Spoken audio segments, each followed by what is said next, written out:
onto the fixed guard.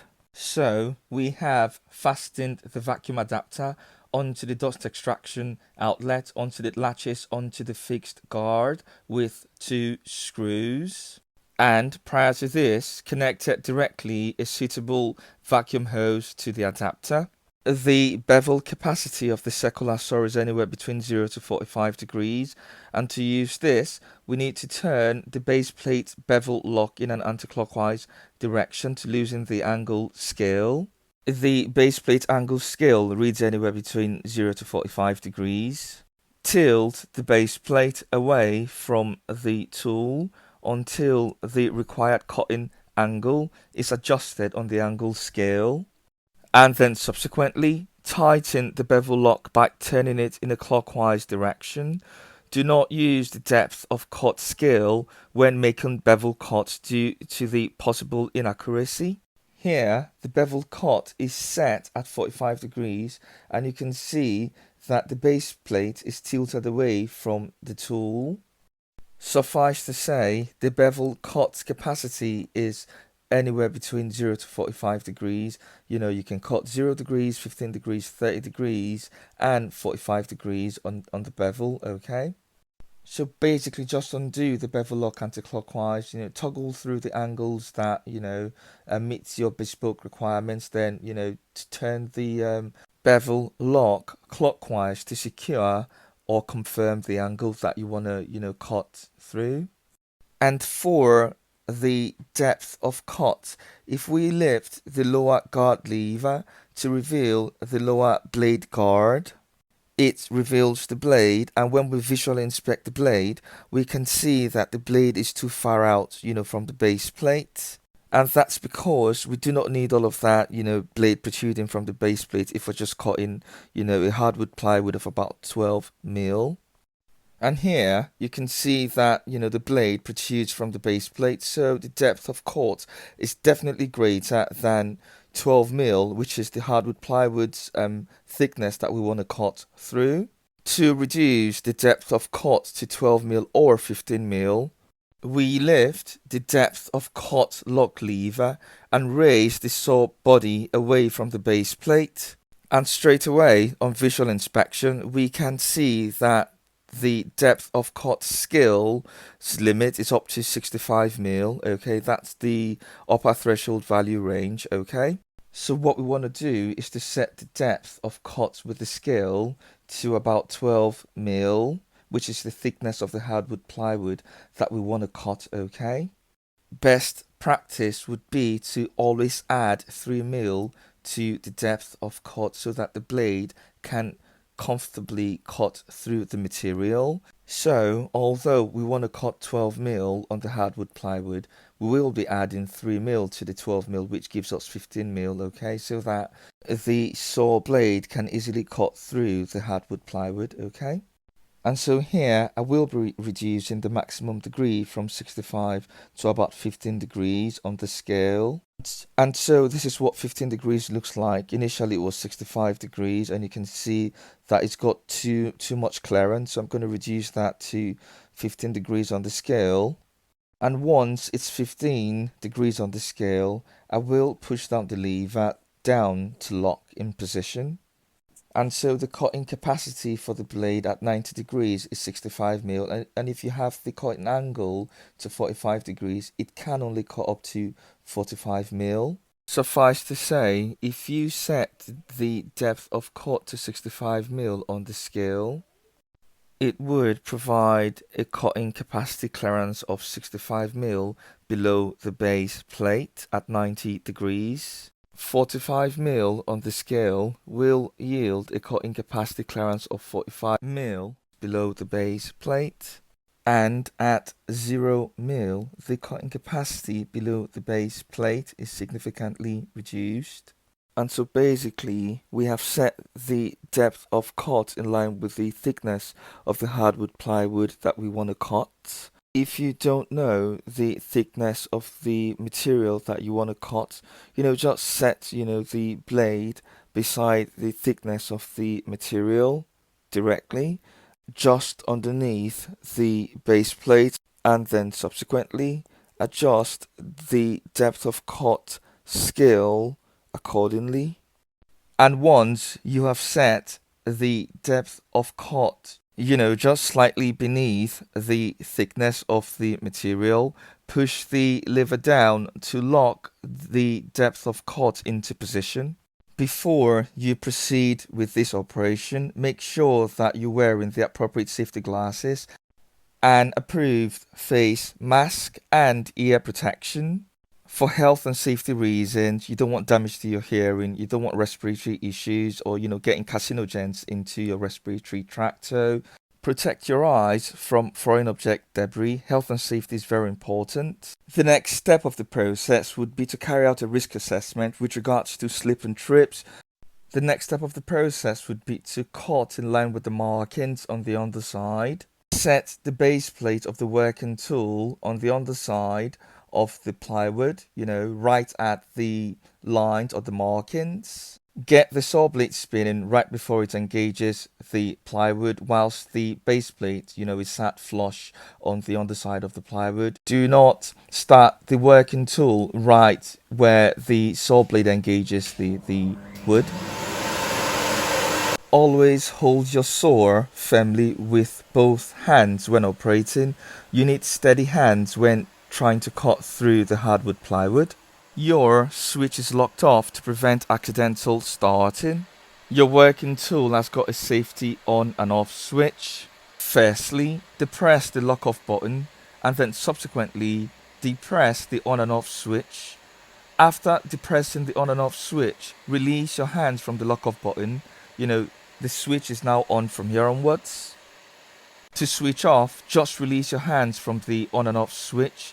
The blade may continue to rotate after switching up, so just wait until the tool comes to a complete stop before setting down the work tool.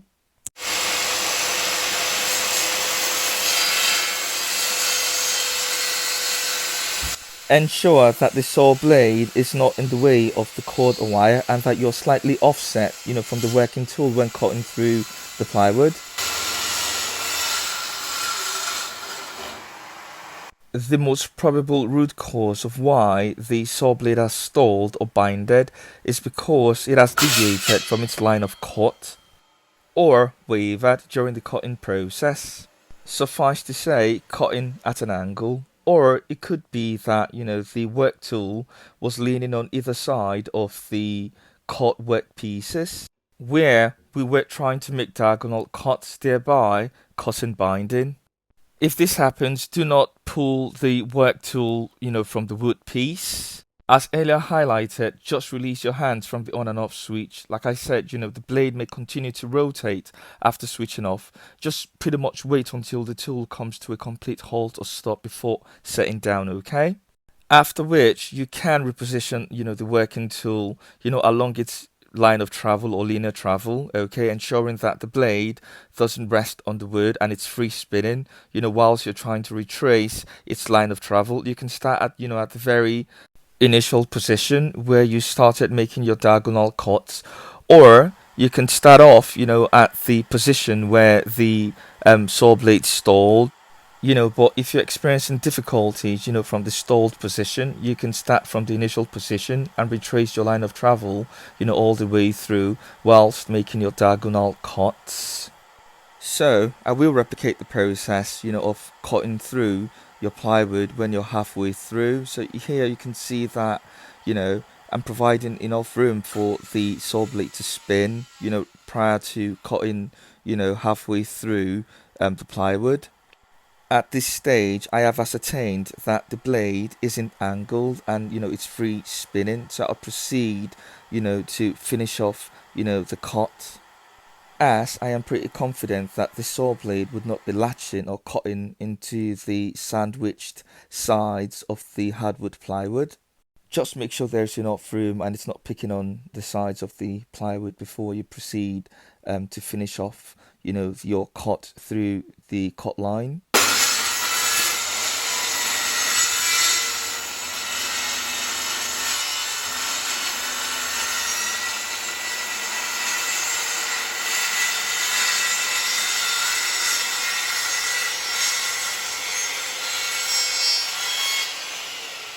this is the first cut, and you know it's not an entirely smooth, fine quality cut, but at least we know what our do and don'ts are. And please do note that other less probable kickback causes could result from overheating, which causes the blade to warp, blade dullness and unguided cuts, sap build up in the blade, and lastly, incorrect blade height. So let's visually inspect, the diagonal cuts to see if we've got, fine quality cuts. And straight off, you can see that, it's not a very fine or pristine quality cut. And, there are a host of reasons why this has happened. Firstly, you can see that, the blade bent at an angle. We kind of wiggled and, we didn't accurately have a continuous cut. It wasn't a linear cut. And as such, the blade binded in the sandwiched edges of the plywood.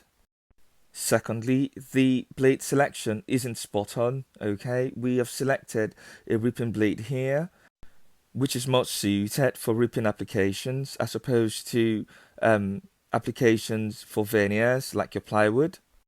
A combination or general purpose blade would have been more suited for your hardwood plywood, as cutting or making diagonal cuts on the plywood involves ripping and cross-cutting at the same time as you cut through its line of travel. Click on the link in the description or at an earlier part in the video where I kind of like discussed, blade selection with respect to your hook angle, your bevel, the number of teeth, the tooth configuration, and what blade is suited for what material, okay? The next step of the process would be to repeat and reproduce the process, replicate the process, not that we know exactly what we're doing to get, finer quality cuts from the ripping blade. A workman is only as good as his tools, but we're just going to try and get, good quality cuts from the ripping blade. But, if we wanted optimal quality cuts, then, your combination blade or your general purpose blade, is the way to go, as they are capable of producing the finer quality cuts that you see on the side of the hardwood plywood. So we are going to make more diagonal cuts, but ensuring that, our hands are sturdy, we're not deviating from the cut line or the line of cuts, we're not wiggling, we're not, putting pressure, of the work tool onto the material that's being supported by the poles of the rack, whilst ensuring that our saw blade spins freely before it engages the hardwood plywood, and if possible, engineer a continuous cut.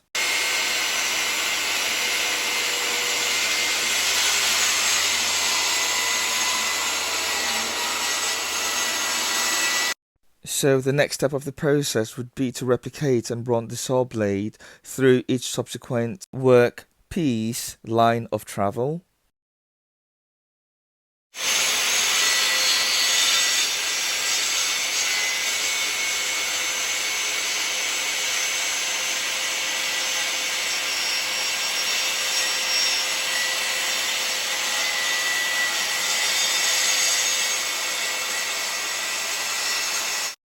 And as you can see, this is a much better cut.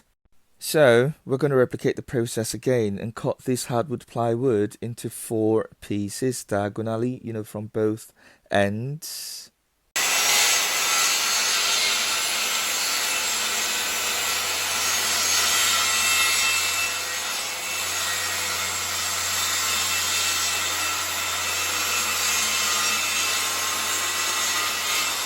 Reclamp subsequently and replicate the process on the half cut plywood hardboard.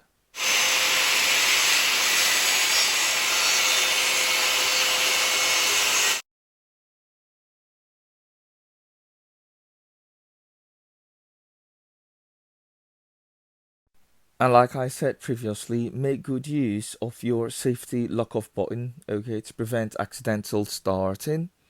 And when ready, press on the switch or the trigger. Make sure that, the saw blade has enough room before it starts, cutting through the wood.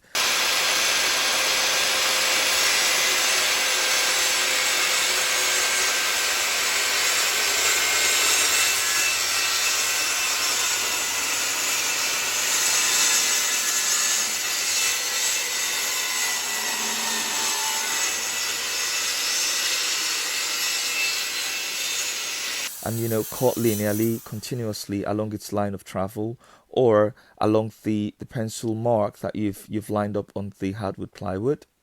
The next step would be to rework the plywood hardwood piece where we had the binding or the kickback from the work tool. Just strip off the side to get a finer quality cut with the circular saw.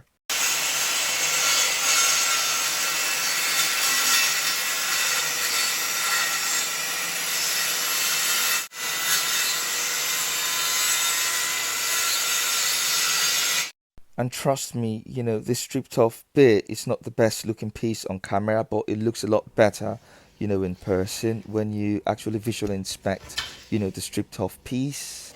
And as you can see, it's not the best looking quality cut, aesthetically, but it's better off than the binded cut that we had previously.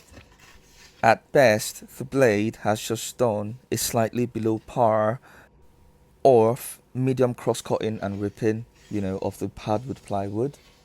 A combination or general purpose blade would have done a much better job with respect to getting quality cuts. One